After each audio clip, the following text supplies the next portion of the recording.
I like King's Quest Mask of Eternity. Fight me. Okay, I didn't mean literally, did I?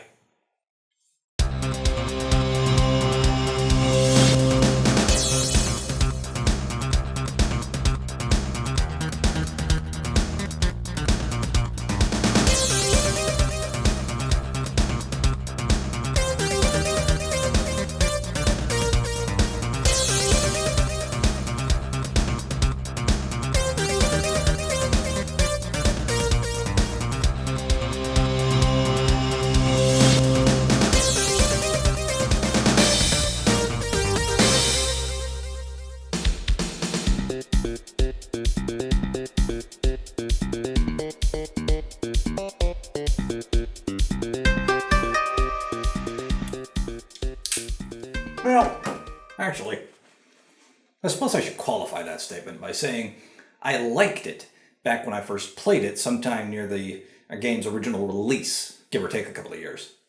Yet here we are in 2018, the game's 20th anniversary, now that I think of it. And before playing it for this review, I hadn't touched the game since my initial encounter with it way back when. And 20 years is a long time for nostalgia to play Yahtzee with the dice of your memories. Mask of Eternity is generally looked at as the worst of the King's Quest games, with some even calling it the killer of the franchise before it was rebooted in 2015. But that feeling tends to be strongest among fans of the series as a whole, if not of adventure games in general. Now me, I'm still a relative adventure game novice, and as far as King's Quest games go, I've only played 6, 8, and a little bit of the first chapter of the reboot. So it's possible that not having such strong ties to the series better allowed me to enjoy the game for what it was. It's also possible that, as my first and only other playthrough of it was 20 years ago, I was a stupid teenager that didn't know any better. What do you say we find out which?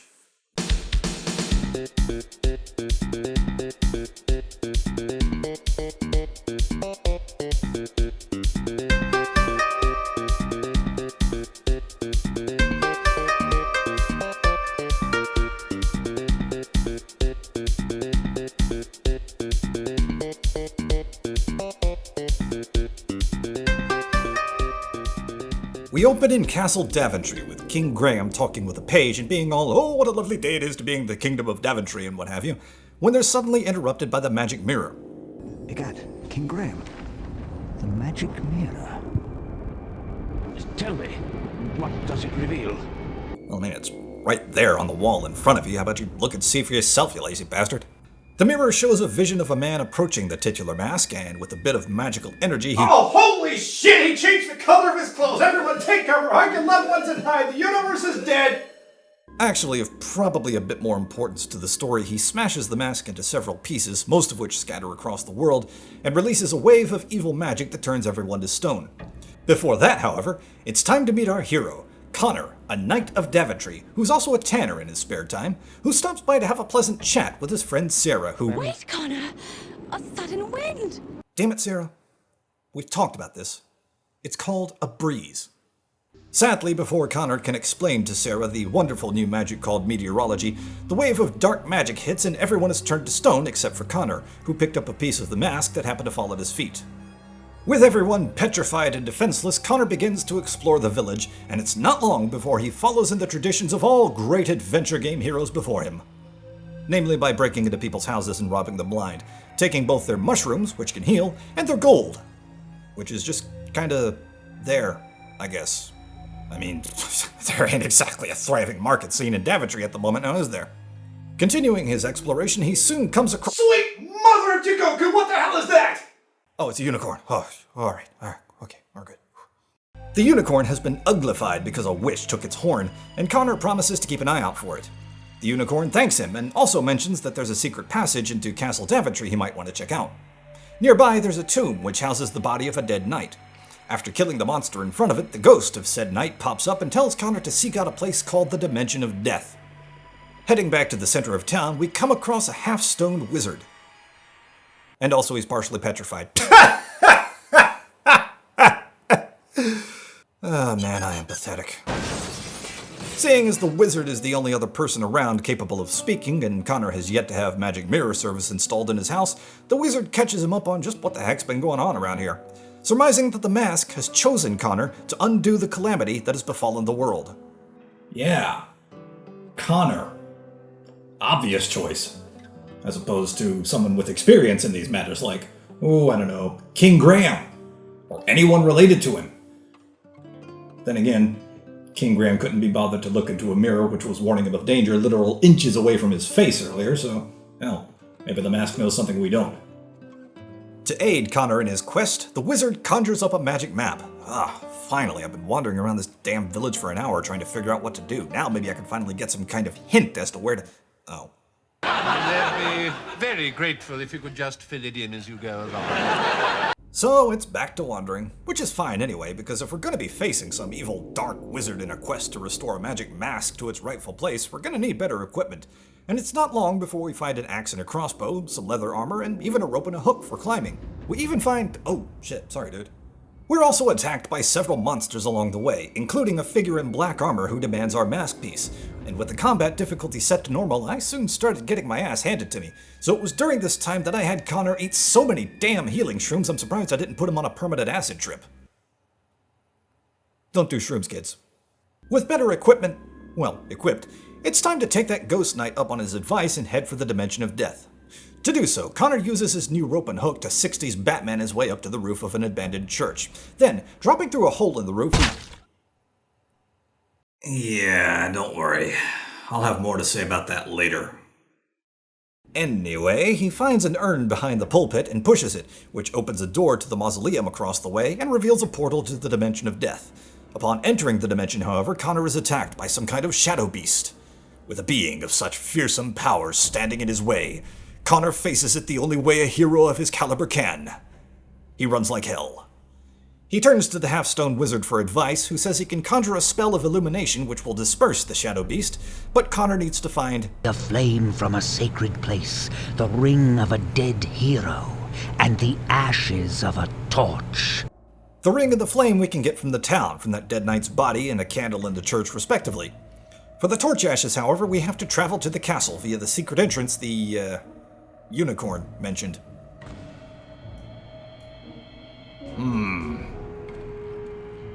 Who the fuck are they? The spell ingredients in hand, Connor returns to the wizard who crafts a ring of illumination, with which Connor promptly destroys the shadow beast and begins his exploration of the dimension of death in earnest.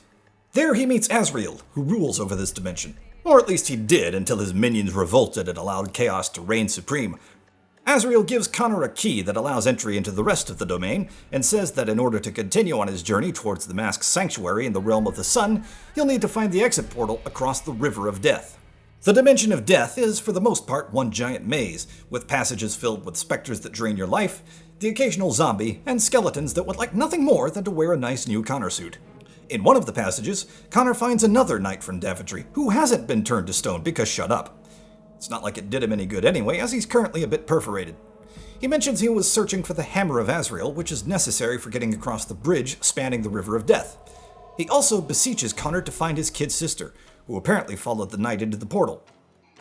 Although, he doesn't know where she is, and as we find out later, she doesn't know where he is, which means they obviously didn't meet at any point, so... how the hell does he know that? No matter, he dies, and as we continue exploring, we come across a skeleton fight ring. Slasher Mystico, get in there! Watch him, humorous! Rub off his skull! Bone puns. Kill them, Connor!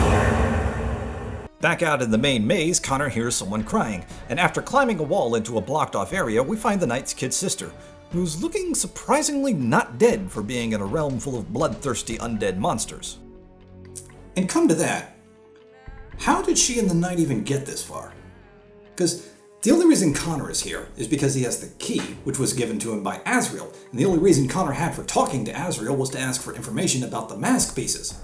Now, the dead knight wasn't turned to stone, so he obviously entered the Dimension of Death before the petrification wave hit, but King Graham was turned to stone before he had a chance to order anyone to go looking for the mask, so the dead knight can't possibly know about that.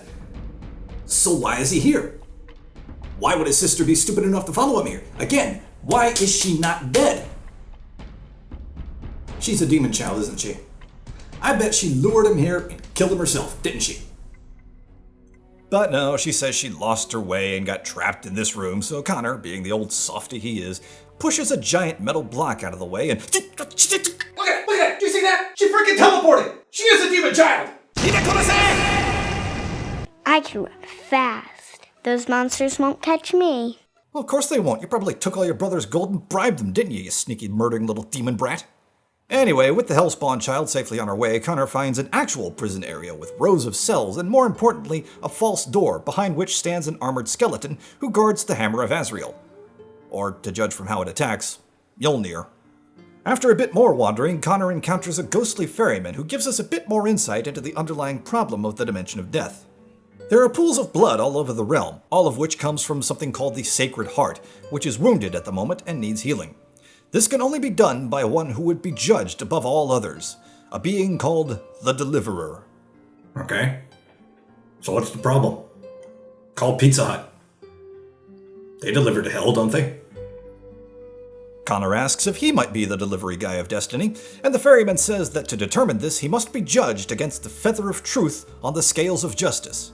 He then gives Connor a cryptic clue as to how to find the feather, which, on the surface, seems to be a load of mumbo-jumbo. However, there are torches all around the dimension with inscriptions that clue you into the right direction. Healing the Sacred Heart is surprisingly easier than it might sound.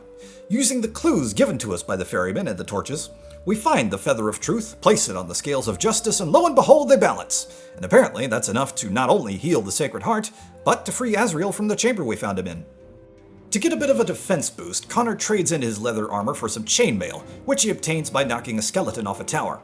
Now this dude was tough, needlessly so for reasons which I'll get into later, and between him and all the other monsters I had to deal with just getting to this guy, Connor ate so many damn healing shrooms, I'm surprised his vision hasn't gone all wobbly and multicolored. Don't do shrooms, kids. With everything at the Dimension of Death taken care of, Connor finds and lowers the bridge that spans the River of Death and enters the portal into the swamp.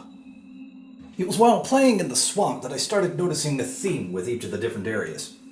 When you go into a new realm, there's going to be some kind of major problem for you to solve. One or two things you have to do in order to get to the point of solving the problem, and then probably one more thing after that in order to continue. They're all more or less their own separate mini-adventures, with almost nothing tying them together except the search for the mask pieces. Now sure, you can go back and forth between them using the magic map, but unless you're trying to search for health potions you possibly could have missed, there's almost never any reason to do so. King's Quest VIII is quite linear in its structure. In the swamp, one of the first things Connor finds is a group of vaguely human-shaped reeds which seem to be whispering amongst themselves. He tries to get closer to overhear what they're saying, but they retract into the water when he goes near. There's also some kind of fortress or tower nearby, but exploring that is impossible at the moment as it's surrounded by poisonous water. So Connor doubles back and looks for a possible detour to the tower, and while doing so, he comes across the Great Deku Tree? Connor is on an acid trip, isn't he?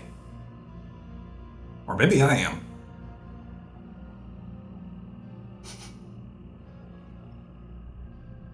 The tree requests a coin in exchange for a bit of wisdom, most of which is useless drivel as far as I can tell, but hey, you get experience each time you do it. That is until the tree finally decides to shut up. Weird way to waste 10 gold. Still looking for a way to get into the tower, Connor finds a hut with more petrified people, who he promptly robs. I trust these poor people will understand my need for their gold. I sure as hell hope so, Connor, because so far, apart from paying off a tree that's basically a frickin' scam artist, I don't understand your need for their gold. The hut has a couple of more immediately useful items, however, namely a pair of chainmail gloves, which Connor equips, and a hearing horn. When he takes the horn back to the Whispering Reeds and puts it to his ear, he manages to discern a message. A mask piece is in the witch's tower. At which point he promptly drops the horn. Sir Butterfingers of Daventry, everyone! After gaining immunity to the poisonous waters thanks to some pixies, we head for the witch's tower and find it guarded by the witch herself. And after taking her down, we find the entrance to the tower blocked. We can see the mechanism which works the gate, and if we can break the rope, we can open it. Only problem is, we're still equipped with Azrael's hammer, and that won't fit through the holes in the gate. Finding a more suitable bow, Connor breaks the rope and enters the tower, where he finds a monster impaled with the unicorn horn. You can return it to the unicorn in Daventry for a reward and experience, but doing so has no major effect on the story. Next to the formerly impaled corpse, Connor finds a cauldron, which is not only the source of the poisonous swamp water, but also gives him a vision of Lucreto spawning minion after minion to send after him. Continuing up the tower, Connor finds a chainmail suit and, more importantly, the second mask piece, at which point he's attacked by another of Lucreto's minions. Connor easily dispatches the Dark Soldier and, for good measure, rips his hand off. Returning to the waters, Connor finds another tower to climb. This one leads to a gate which is opened by the recently deceased minion's hand, because of course it is. Beyond which lies a jumping puzzle which I couldn't for the life of me figure out. And beyond that is a small building with 2 monsters and a chest which contains a golden ladle. By using this ladle to stir the cauldron in the witch's tower, Connor removes the poison from the waters, and summons forth the giant snail. Seriously, don't do shrooms, kids. Said snail is apparently the king of the swamp, who was driven away by the witch's magic. But with the waters purified and the witch dead, the Snail King helps Connor by generating a portal in the water, allowing him to continue on his journey. This portal leads to the underground realm of the gnomes. For a while, it doesn't seem like there's anyone or anything here, but Connor presses on nonetheless. And as he turns down a corridor, behind a door he finds... At long last, we've found a use for all this gold piling up in Connor's pockets. There are actually a few shops here, one for weapons, another for armor, and a third for healing items. At several points within the realm of the gnomes, there are, well, gnomes, digging their way through the rock. It seems there was an earthquake recently, and all the exits have been blocked as a result, meaning there is now no way out for the gnomes. Except, that one. While this isn't the main problem for this particular realm, it's sort of related. Further into the caves, there's an old hermit tending the remains of a fire. He says he's a representation of the last remaining spark of hope the people of the realm have, and that even now, he's dying. So Connor's all like, "Why, verily, 'tis not that bad, old fellow, why dost not thou cheereth up?" And the hermit's all like, "Shut the hell up, you whippersnapper, it ain't that easy. This is an adventure game, you have to do a quest to cheer us up, now get off my lawn." But, of course, doesn't really give us all that much in the way of details about their problem. It is everywhere and nowhere. The enlightened one would know the answer. 'Tis a fair answer, aged one. No, it isn't! It tells me jack shit! Entering yet another corridor, the game briefly does its best impression of Crash Bandicoot with a few boulder traps, past which Connor finds a gnome Terramancer. From him, Connor learns that there's no mask piece in the realm, but even though all the exits are blocked, if he finds a lodestone, the Terramancer can use it with his giant cosmic gizmo thingy back there to trick the magic map into revealing a new location, thereby allowing Connor to continue on his merry way. And so we come upon a fake wall, which Connor breaks by rolling a boulder into it. Behind it, he kills some kind of beast which is apparently supposed to be a dragon, but no, I'm not seeing it. The Not Dragon drops a black diamond upon its death, after which the old hermit appears, turns young, spouts a bunch of cryptic nonsense, and sods off. Further into the room, Connor finds a strange apparatus with a crystal pyramid, along with a lodestone. By touching the red crystal on the device, Connor receives a message sent from the distant past from a prophet named Hector. He refers to Connor as the Savior and Champion Eternal, and says that the mask itself had foretold all the events that have happened up to this point. The mask of eternity always was, and have always been. Ah, great. It's one of those predestination stories, isn't it? Hector tells Connor to take the crystal pyramid, as he'll need it for his quest later on. He does so, also grabbing the lodestone before heading back to the Terramancer. True to his word, he uses his technical trickery to make the map reveal a new location, at which point Connor uses the map to fast travel to the new destination. With the Terramancer's help, Connor finds himself in a desolate volcanic wasteland called the Barrens. What, he couldn't have sent us to a beach or something? Gee, thanks for nothing. In a small village inhabited by Roswell aliens, there's a blacksmith shop, where the smith says that business is kind of slow nowadays because of a giant basilisk scaring people away. He can craft a weapon for Connor to slay the basilisk with using the black diamond we obtained earlier, as well as a strong metal shaft. We can get the shaft from the nearby hillmen, but they're currently missing an artifact called the Stone of Order, and aren't exactly in a trusting mood right now. And of course, no one's bothered to get off their ass and go looking for it, because the stone will only reveal itself to the true upholder of law and order. Gee, I wonder who that could be.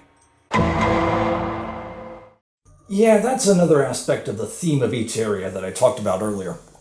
Not only is there some kind of major overarching problem to solve within each area, But more often than not, the problem can only be solved by the Champion Eternal, or the Deliverer, or some other term basically meaning Chosen One. And each and every time, wouldn't you know it, Connor just so happens to fit the bill. So not only is he a Chosen One, he's an awfully convenient Chosen One. For something which sounds so hidden away, the Stone of Order is actually easy enough to find. Well, I say easy, there's a bit of bullshit platforming you have to do to get to it, but the actual act of obtaining the stone is fairly simple. It's on an isolated plinth surrounded by gongs, each of which plays a different note when shot with an arrow. By shooting the gongs in the correct order, Connor builds a bridge over to it and grabs it. Near the area with the stone is an altar with a small red gem. Connor takes the gem, and the spirit of a mask acolyte appears. At first, the spirit tells him basically everything Hector said to him back in the realm of the gnomes and disappears, but then decides, maybe I shouldn't be quite as useless as that, and reappears just long enough to tell Connor another mask piece is here in the hands of a group of fire dwarves before promptly vanishing in a puff of logic. Back in the Hall of Hillmen, Connor returns the Stone of Order, and the suddenly now friendlier Hillmen craft a metal shaft, which Connor takes to the Roswell blacksmith, who crafts a large pike, with which Connor is able to slay the basilisk, apparently managing to do so with such force he embeds the damn pike in the rock. Well, that didn't last long. Thankfully, there's another weapon in a nearby tomb, along with a key with which Connor enters the Cave of the Fire Dwarves, which is not all that big actually, consisting mainly of 3 smaller caves.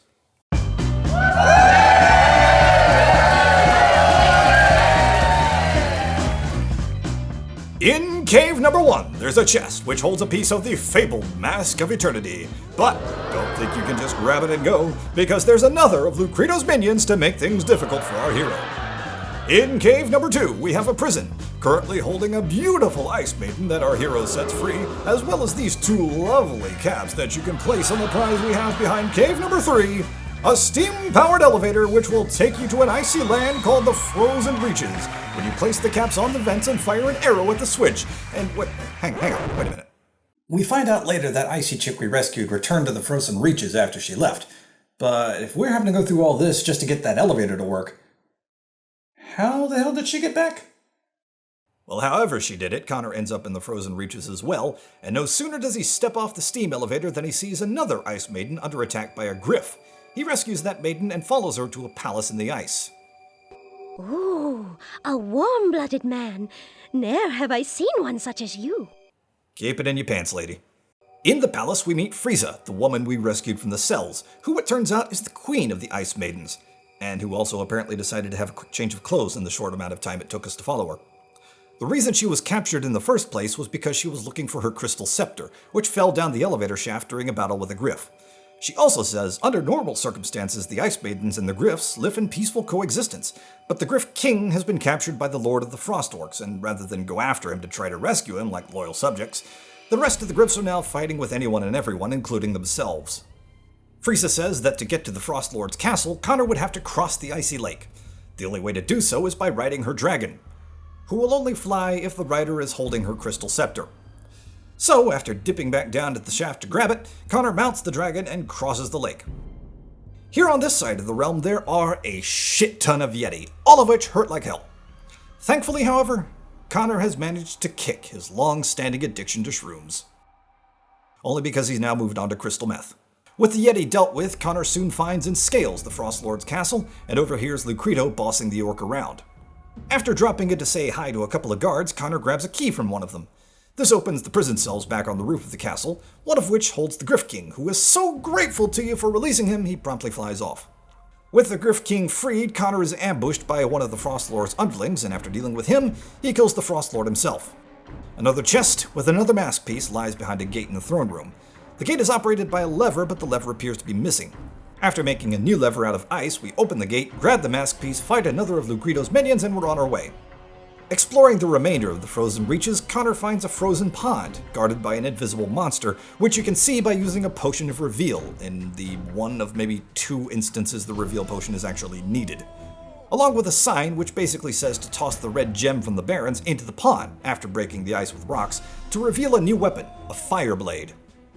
With this new weapon in hand, Connor finds an alcove near the shore of the lake, which houses a 2-headed dragon that Connor easily slays now that he has the fire blade.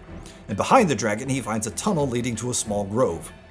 In this grove is a pedestal, on which Connor places the crystal pyramid from the gnome realm, and, in an FMV sequence which is basically an FMV sequence for the sake of being an FMV sequence, he is transported to the realm of the sun.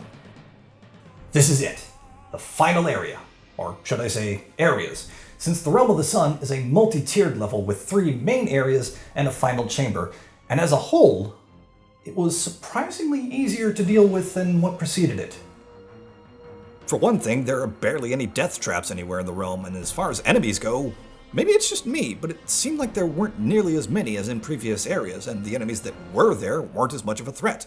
Connor finds another Archon spirit who tells him to find the Tablet of Knowledge so that he can gain access to the Hall of Truth. He finds the tablet in a room with a bunch of frozen Archons. From here, each of the 3 main levels of the Realm of the Sun play out in much the same way. To get to the next level, you have to find a door with the symbol of the Mask of Eternity above it. The symbol will ask you a question that you have to answer in order to proceed. To learn the answer, you must first find the hall of that level and solve a puzzle within. Doing so grants you access to a locked room with an item in it, and once you grab the item, a passphrase will be inscribed into the Tablet of Knowledge, and you can use that phrase to answer the symbol's question and proceed to the next level. On the first level, in the Hall of Truth, Connor finds 3 rooms, each seeming to be a bottomless pit unless you use a potion of reveal, which makes a walkway visible. In the leftmost room, there's a demon at the end of the walkway, but when Connor gets close to it, it disappears and leaves behind the key to this level's locked room. You can go in one of the other 2 rooms to actually fight the demon if you want, but it's not required. In the locked room, Connor finds a sword and shield, and when he grabs it, the first passphrase is inscribed onto the Tablet of Knowledge, and he proceeds to level 2. On level 2, we find the Hall of Light, in which there's a book on a pedestal. When you try to interact with it, Connor says it's too dark to read, even though it quite clearly isn't. But the idea here is to push the pedestal into the exact center of the room, which will cause the key to appear. The locked room here contains a shiny new suit of armor. Now this is the same armor which can be seen on the splash screen when opening the game, as well as the box art, though strangely, unlike those images, the armor also comes with a helmet. There's also another locked door on level 2, opened by pulling a false candle. Inside that room is a chest containing the final mask piece. And I bet you thought I'd forgotten about it, didn't you? Not to worry. I sure as hell thought the developers did. One more level and one more hall. This time it's the Hall of Order. This is it. The last puzzle before we get to the final boss. The one thing standing between me and restoring the world to normal, and it's a slider puzzle.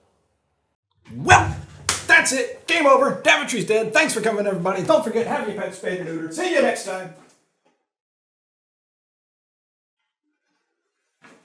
All right, fine. I came this far. I guess I'll give it a try. To be fair, the puzzle in and of itself is actually not that bad. You're trying to arrange 9 squares so that they display the mask symbol, but you're able to push an entire row or column of squares 1 additional space either way, and when you include the corners, that means you're actually working on a 5x5 grid, which gives you plenty of wiggle room.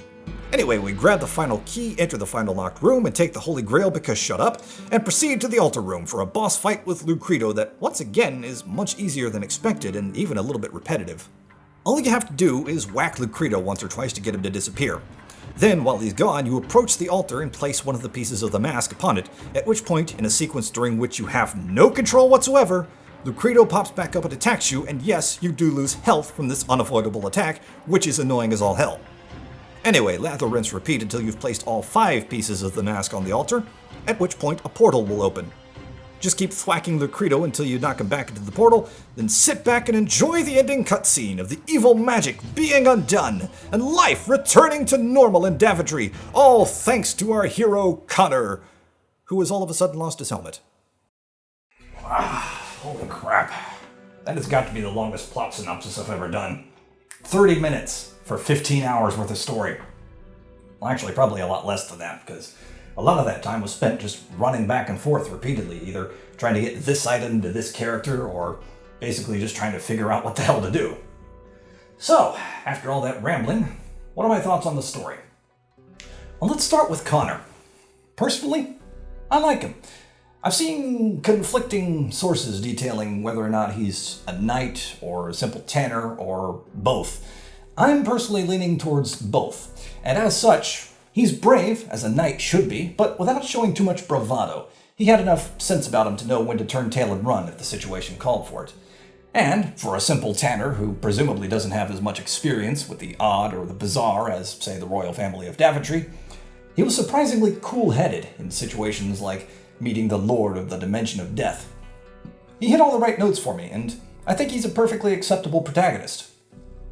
But in this case, I think he's the wrong hero at the wrong time. If Connor was the hero of one of the other King's Quest games, or at least was some form of otherwise previously established character, it might have been fine, but he was a complete stranger. Mask of Eternity marked a major shift in, well, just about everything for the King's Quest series.